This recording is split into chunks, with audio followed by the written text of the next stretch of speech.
2024년 노벨 문학상 수상소감 한강. 폐하, 왕실전하, 신사숙녀 여러분. 제가 8살이던 날을 기억합니다. 오후 주산 수업을 마치고 나오는데 갑자기 하늘이 열리더니 폭우가 쏟아졌습니다. 비가 너무 세차게 내리자 20여 명의 아이들이 건물 처마 밑에 웅크리고 있었습니다. 길 건너편에도 비슷한 건물이 있었는데 마치 거울을 들여다보는 것처럼 처마 밑에 또 다른 작은 군중이 보였습니다. 쏟아지는 빗줄기, 제 팔과 종아리를 적시는 습기를 보면서 문득 깨달았습니다. 저와 어깨를 맞대고 서 있는 이 모든 사람들, 그리고 건너편에 있는 모든 사람들이 저마다의 은하로 살아가고 있었다는 것을요. 저와 마찬가지로 그들 모두 이 비를 보고 있었습니다. 제 얼굴에 촉촉이 젖은 비를 그들도 느끼고 있었습니다. 수많은 1인칭 시점을 경험하는 경이로운 순간이었습니다.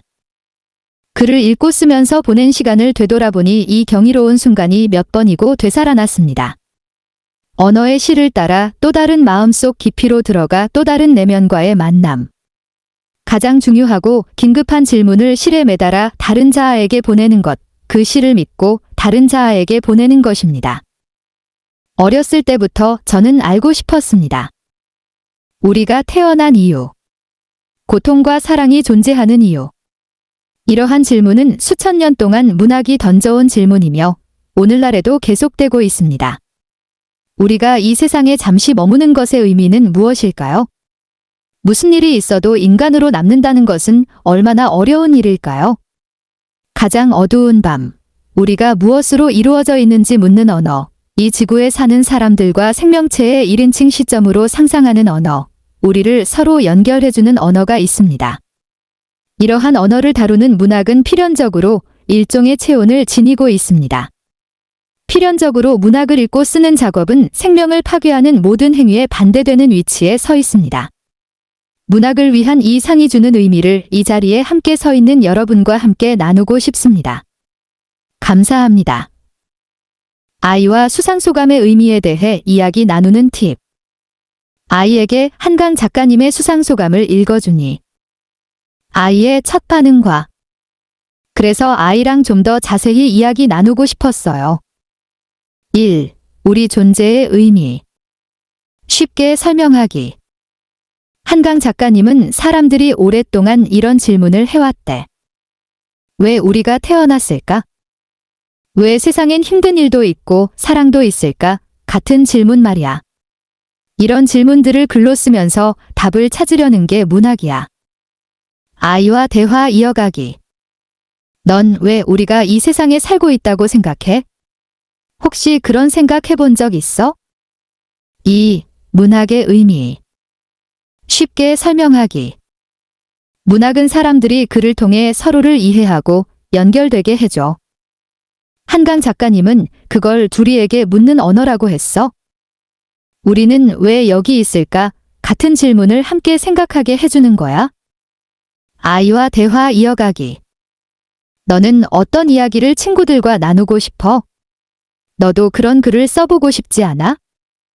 책류가를 하다 보면 아이에게 지식류의 책을 읽으라고 강요 아닌 강요를 할 때가 있어요. 그런데 한강 작가님의 수상소감을 들으며 아이가 평소에 좋아하는 문학을 더 많이 읽고 더 많이 살아있음을 느끼고 더 많이 존재의 가치에 대해 고민하고 생각하는 시간을 가지길 바라게 되었어요. 여러분도 아이와 함께 한강 작가님의 수상소감에 대해 이야기 나눠보시면 좋을 것 같아요. 좋아요? 너의 별을 따라가라. 김창덕. 직장생활 30여 년을 마무리하는 시점이다. 어리바리한 모습으로 어색한 양복에 새 구두를 신고 첫 출근하던 날이 어제처럼 선명한데 어느덧 긴 세월이 흘렀다. 그동안 인간관계로, 업무관계로 시련도 있었겠지만 망각 덕분에 기억은 가물가물하고 무사히 은퇴하게 된다는 안도감과 감사의 마음이 스멀스멀 밀려드는 요즘이다. 승진이나 인사이동으로 좌절과 무의미한 패배감에 젖은 적도 많았고 진정한 내가 아닌 공허한 타자의 시선으로 나를 객관화한 적도 많았다. 20대 시작해 50세 중반까지 인생 전체를 한 직장에서 보냈고 다시 그때의 첫 마음으로 삶의 반환점이자 인생 후반전을 위한 출발선에 다시 혼자 서게 됐다. 왔노라, 어디서 온지도 모르면서. 있노라, 누구인지도 모르면서. 가노라, 어디로 가는지도 모르면서 라는 식귀처럼 어디로 가는지, 내가 누구인지, 어디로 가는지도 모르고 살아온 듯하다.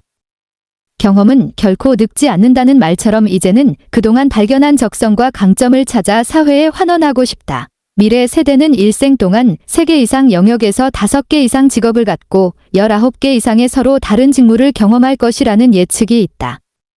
수명이 길어지는 만큼 우리는 또 다른 일을 찾을 수밖에 없다.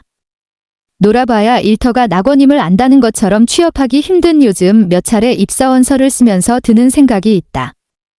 나이에는 장사가 없다는 것과 이력서를 거꾸로 써볼 필요가 있다는 것, 현재 정년 60세를 기준으로 한다면 은퇴 후 일할 수 있는 시간이 길지 않아 재취업이 쉽지 않다. 그리고 나름 다양한 자격증을 따고 관련 공부도 했지만 정작 필요 없는 자격증도 있다는 점이다.